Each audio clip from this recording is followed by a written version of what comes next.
বিখ্যাত পোশাক ক্রেতা প্রতিষ্ঠান জারা সহ বড় বড় বিনিয়োগকারীদের সাথে আলোচনা করেছেন এই খাতের তরুণ উদ্যোক্তারা।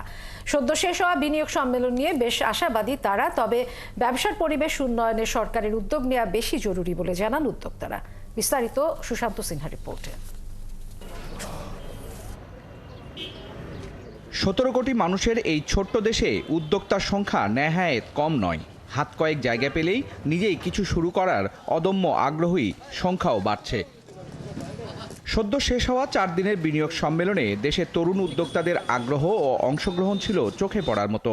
Bangladesh apparel youth leaders association, সংক্ষেপে বাইলার তরুণ উদ্যোক্তারা নিজেরাই জানালেন বিনিয়োগ সম্মেলনে পাওয়া না পাওয়ার কথা। যে আগ্রহটা খুবই পজিটিভ দেখছি আমি। So despite all the challenges যেগুলো আমরা সাধারণত বলে আসছি, আগ্রহটা we are seeing from the big corporation যাদের রিপ্রেজেন্টেটিভগুলো বাংলাদেশে এসেছে। Even for example if I talk about the Inditex, যারা আমাদের সাথে ডিরেক্ট বিজনেস আরও বাড়াবে।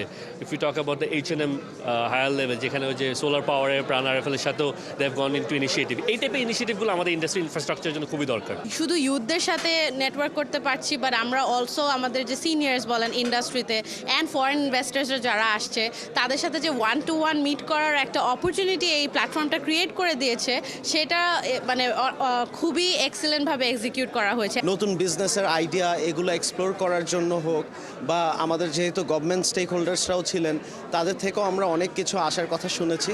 সো উই আর হোপিং যে ইন দি রিয়েল সিনারিও মানে আমরা খুব সুন হচ্ছে আমাদের ল্যান্ডস্কেপটাকে আরও বেটার করতে পারবো।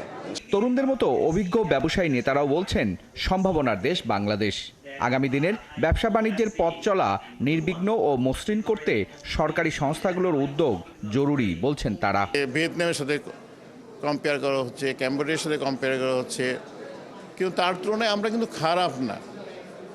মানে আমি নিজে ভিয়েতনাম ভিজিট করে যেটা দেখছি যে তাদের এফিসিয়েন্সি আমাদের চেয়ে ভালো, কিন্তু তাদের কস্ট অফ প্রোডাকশন আমাদের চেয়ে বেশি। আর আমাদের তো একটা লিমিটেশন আছে। আমাদের মেইন লিমিটেশন হচ্ছে টেকনিক্যাল এডুকেশন। সেটার জন্য এর চেয়ে বেশি যদি আমাদের করতে হয়, এই যে আপনি বলতেছেন FTA করবো, আমরা আরও আমাদের এক্সপোর্ট বাড়াবো, কিন্তু সেটা করতে গেলে আমাদের এডুকেশনটা অ্যাড্রেস করতে হবে, আরও বেশি টেকনিক্যাল ভোকেশনাল এডুকেশন দিতে হবে। সস্তা শ্রমনির্ভর অবস্থান থেকে বেরিয়ে শ্রমিকদের উৎপাদনশীলতা বৃদ্ধিতে সরকারি বেসরকারি উদ্যোগ নেওয়ার তাগিদও দেন তারা। সুশান্ত সিনহা, একাত্তর, ঢাকা।